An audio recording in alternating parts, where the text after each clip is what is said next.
Well, hello everyone. Father Hoffa here with your next installment of WWW Wednesday Walking with the Word.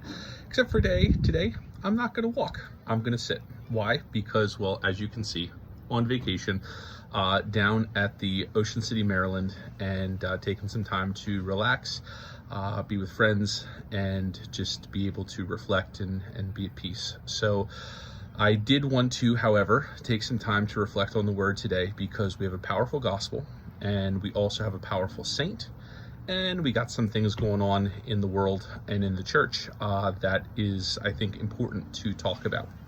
And so I mind you that this WWW will be worth your while, but it might be a little bit longer than what our past WWWs have been. So let's talk first about the Olympics.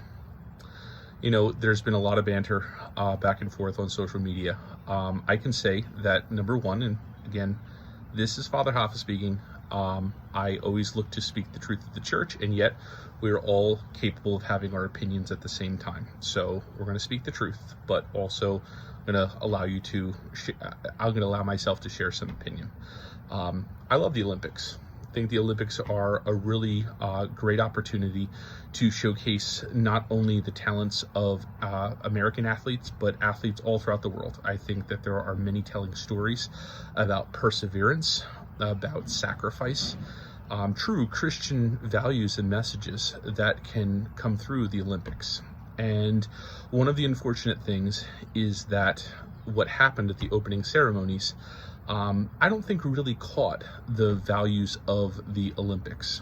And I think one of the things that we encounter in the world in which we live is there are tons of people who love rights. We love rights. We love rights as Americans. People love rights. People in the arts love rights, like, for instance, a little artistic license. And that's fine. However, with rights also comes responsibility. And I think that that was some of what the folks who were organizing the opening ceremonies, while they took some rights, some artistic license, they didn't practice great responsibility. Because when you get into trying to cloak and dagger, and when you try smoke screens and stuff like that, it doesn't work. It's been a few days, and I'm glad that it's been a few days to be able to see what's come out in the news. And the truth of the matter is that there were people who did not practice responsibility when it came to depictions that would be completely opposite of what Christ did at the Last Supper. Yes, the whole Greek connection, Dionysius, the feast of Dionysius, all that kind of stuff, the blue person underneath the serving tray and stuff like that. Yeah, okay. However, as we've seen, and there's been proof now, people who were actually there was an intent to also have this depiction, to take this moment of what they thought was a right to construe something that has been core to the Christian message, core to the scriptures, and also something that is central to Catholicism, which is the Eucharist and the institution of the Eucharist at the Last Supper, and completely deform it. And that's wrong. And we need to call it out as wrong. And I think that there have been enough people who have called it out as wrong and have also told the Olympics to do better. And I think that this is a learning moment. All of these opportunities are learning moments where all of us need to take into that thought of doing better. Now, some people have called for a ban of watching the Olympics. I've not chosen to do that. Again, I love the Olympics. I don't think it's right that all of the athletes who have trained so hard get to be neglected because of the poor lack of responsibility on those people who plan the opening ceremonies. So I'm catching different parts of the Olympics.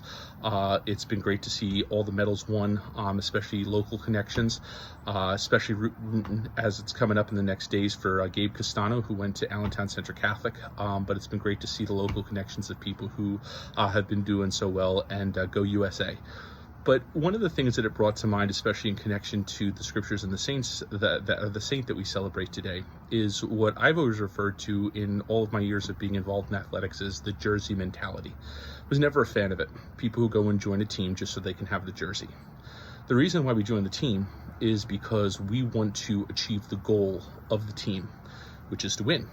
Now, not winning at all costs. Sportsmanship is important, and there's also the personal goals that you have, but it should always contribute to the greater goal of the team, unless you're playing or participating into individual sport and not a team sport. But always been a fan of team sports. And we see this on display at the Olympics. You know, the people who succeed are the ones who have put in the time, put in the effort, weren't just there for the jersey, but actually have committed themselves to the training in the sport. And when we look at the saints, these are people who the church has acknowledged that they weren't there for the jersey. They were there for Christ, and they were there for the ultimate goal, which is heaven. And today we celebrate St. Ignatius, who founded the Jesuits, and we have so much to be thankful for in what St. Ignatius did. But when we see the scripture today, Jesus says, you know, if you're not willing to give up a father or mother for my sake, you're not worthy of me. And if you're not willing to take up your cross, you're not worthy of me. And he says, who, whether it's a person building a house or a person leading the military, an army into war, doesn't first calculate all of the necessary aspects, all the time, all the effort, proper resources, etc. He says it's foolishness. And when we think about the Christian life, there are a lot of people who just like to go around and wear the jersey. I'm a Christian. That's all well and good, but what does that mean?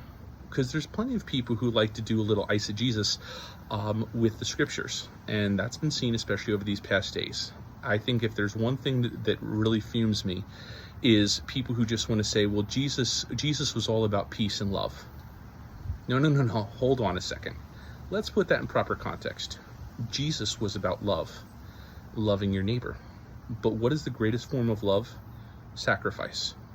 And that means in a mutual relationship that we make sacrifices and the other person makes sacrifices. Jesus did go and eat with sinners, but the purpose was because he wanted those sinners to be converted. He didn't go and sit down with sinners and say, hey, by the way, what you're doing, it's great, keep on doing it. No, the people he sat down with who were sinners, he did it so that they could come to conversion by his presence in their life. We live in this world where we want everyone to just feel good. We want everybody to put on the jersey and feel a part of the team. But love makes demands on us. Christianity makes demands on us. Christ makes demands on us. And we could choose to neglect these demands, just like the people who were organizing the opening ceremonies chose to neglect their responsibility and just practice their rights in artistic license. Well, we saw how that turned out, and it wasn't too good. We can choose to do that as well, but it's not going to turn out well for us either. The church has definitely had, over the course of 2,000 years, its moments of mistakes, its moments of grave crime, its moments of things that were completely contrary to the message of Christ. And yet, because it is Christ's church, and we have the deposit of faith that goes back 2,000 years, we continue to receive exactly what we need from the Lord, which is to be able to look to those key things that were present in Jesus, not in isolated instances, but to look at the entire corpus. And we look at that as a corpus, as the body of Christ. How is Christ calling each one of us to live our lives in such a way that we sacrifice for the sake of others, that we sacrifice in such a way that shows the greatest form of love, not for my own comforts, not for my own opinion, not for my own ease, but in a way that is leading me towards heaven. And again, if you have that jersey mentality, it's going to be very difficult to get to heaven as quickly as possible. Not that you can't get there, but you're separating yourself more and more by just wanting to be a part of the team and not actually participate in what it means to be a member of the team and to do the work to participate in this incredible event called life in such a way where we do what we're called to do in the Christian life, in the Christian message, to be able to lead the life that God has called us to. And so for different people who have made accusations of me over the last few days and different things that I've shared, I do not deny the weaknesses of human beings, especially those who have led the church. But again, as I've said many times before, this is not the Pope's church. This is not the bishop's church. This is not the priest's church. This is Christ's church. And when we peel away all of the things that have happened, not forgetting about them, but taking into reality that yes, human beings get in the way of people's ability to live out their faith, but it shouldn't be so. And that's where we need to keep our humanity in check. Because if we want this to be Christ's church, then we need to know Christ. We need to know what Christ did. It's in the scriptures. We follow it. We have the deposit of faith. We follow it. And that will keep us on the right road. Anything less starts to allow that Jersey mentality to leak into our lives, and we're really not a part of the team. That doesn't mean that we're cast off. We can always come back. And there's the beautiful part of redemption. There's the beautiful part of forgiveness. But the part of forgiveness that Jesus was about and loving people was so that they would transform their lives. It's stepping up and saying, you know what? No, it's not saying I'm going to do this so that I can get the jersey back. It's I'm going to transform my life so that I'm really a part of the team, contributing each and every single day. So I'm watching the Olympics. I think that the opening ceremonies were unfortunate. I think that there was a lot of smoke screens. The truth has come out. We are going to move on. Enjoy the Olympics. Don't be a jersey guy. Don't just put on the jersey of being a Christian. Live the life of a Christian. Follow the life of Christ. Don't use human frailty as an excuse not to live your life in a sacrificial way. Jesus did not sit there and give up on the establishment of the church because the apostles were sinners. He persevered, and he knew that they could rise above their weaknesses and sinfulness to be able to lead the church, and we continue that 2,000 years later. We are all capable of reaching the goal of heaven, because each and every one of us, no matter if you're straight, gay, trans, all of the different things that are going on out there, if you were a person who misrepresented the Last Supper at the opening ceremonies, you are still meant for heaven. But it is about the choices that you make and whether you want to commit your life to actually being that person who trains themselves to be like Christ. Not training yourself to be only a portion of what Christ was like, to be fully that. I'm striving to do that. I pray that you're striving to do that as well. We can do it together. Christ is there, especially in his grace, to be able to help us.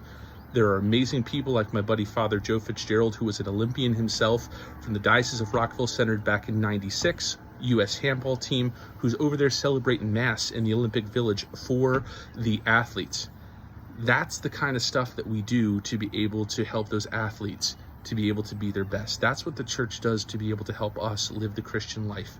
And I pray that each one of us takes advantage of what the church is truly about, that it is Christ's church and what he offers us, namely the grace to rise above our human frailty and weakness, and to continue to strive despite the pains that we have felt, to the challenges that we face, to be the best version of ourselves, to be like Christ, and not only wear through our baptism the jersey of being a Christian, but to actually live the Christian life, which gives all praise, honor, and glory to the one whom the church is built after, not human beings, but Christ himself. My friends, this has been a special edition of WWW Wednesday Walking with the Word. May God bless you and have a wonderful day.